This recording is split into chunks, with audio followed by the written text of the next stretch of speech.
ng bayan, maasahan anumang panahon. Magandang araw po sa ating lahat. Narito na ang pinakaling update sa Bagyong Nando at sa magiging lagay ng ating panahon ngayong araw at sa mga susunod na araw.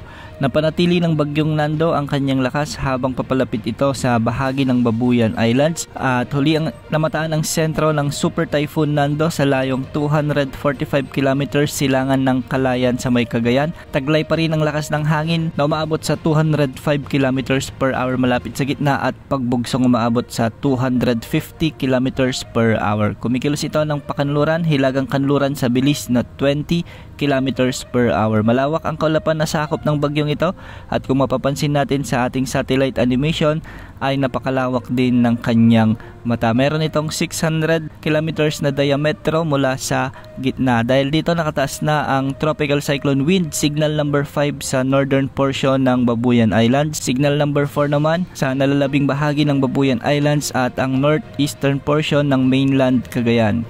Signal number 3 sa nalalabing bahagi ng Batanes, ang northern at central portions ng mainland Cagayan, sa may northern at central portions ng Apayao, sa northern at central portion ng Ilocos Norte. Samantalang signal number 2 naman sa nalalabing bahagi ng Cagayan, Isabela, nalalabing bahagi ng Apayao, Abra, Kalinga Mountain Province, Ifugao, ang northern portion ng Benguet, ang northeastern portion ng Nueva Vizcaya, ang nalalabing bahagi ng Ilocos Norte. Signal number 2 sa Ilocos Sur, ang northern portion ng La Union at signal number 1 naman sa Quirino, ang nalalabing bahagi ng Nueva Vizcaya, ang nalalabing bahagi ng Benguet, ang nalalabing bahagi ng La Union, Pangasinan, Aurora, Nueva Ecija, Bulacan, Tarlac, Pampanga, Zambales at ang northern portion ng Quezon Province. Kasama na dito ang Polillo Islands. Ang mga lugar na ito ay makakaranas na ng mga malalakas na pagbugso ng hangin at malalakas na buhos ng ulan dulot ng super bagyong Nando.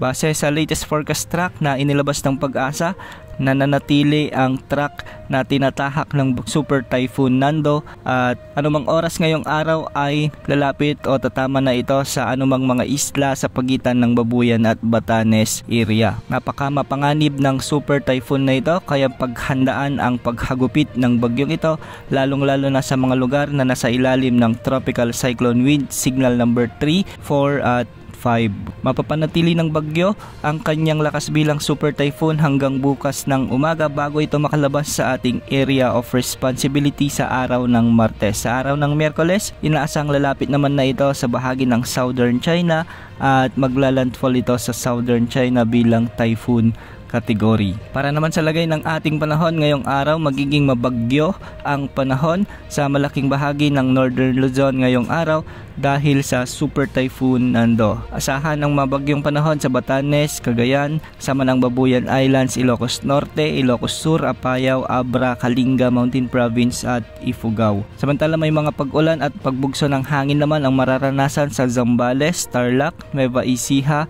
Pampanga, Bulacan, Aurora, Quezon Province, ang La Union at Pangasinan, ang nalalabing bahagi ng Cordillera Administrative Region at ang nalalabing bahagi ng Cagayan Valley. Samantala, karoon naman ng mga pabugso-bugsong pag-ulan, dulot naman ng Southwest Monsoon ang Metro Manila, Mimaropa, Bataan, ang nalalabing bahagi ng Calabarzon at may magiging maulap naman ng mga kalangitan na may mga kalat-kalat na pag-ulan at thunderstorms sa Bicol Region, Western Visayas, ang Zamboanga Peninsula.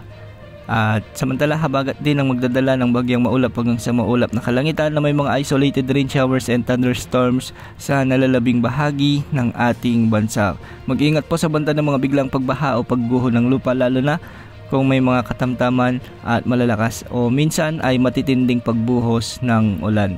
Delikado ang pumalaot sa mga araw na ito dahil mataas ang mga pag-alon sa halos buong karagatang sakop ng bansa at may gale warning din sa extreme northern Luzon, silangang bahagi ng Luzon at sa may western portion ng northern Luzon. Tabayan na ng mga susunod na updates sa Bagyong Nando at sa magiging lagay ng habagat sa mga susunod na oras. Yan muna ang latest sa lagay ng panahon. Ito po ang weather update ng bayan, maasahan anumang panahon.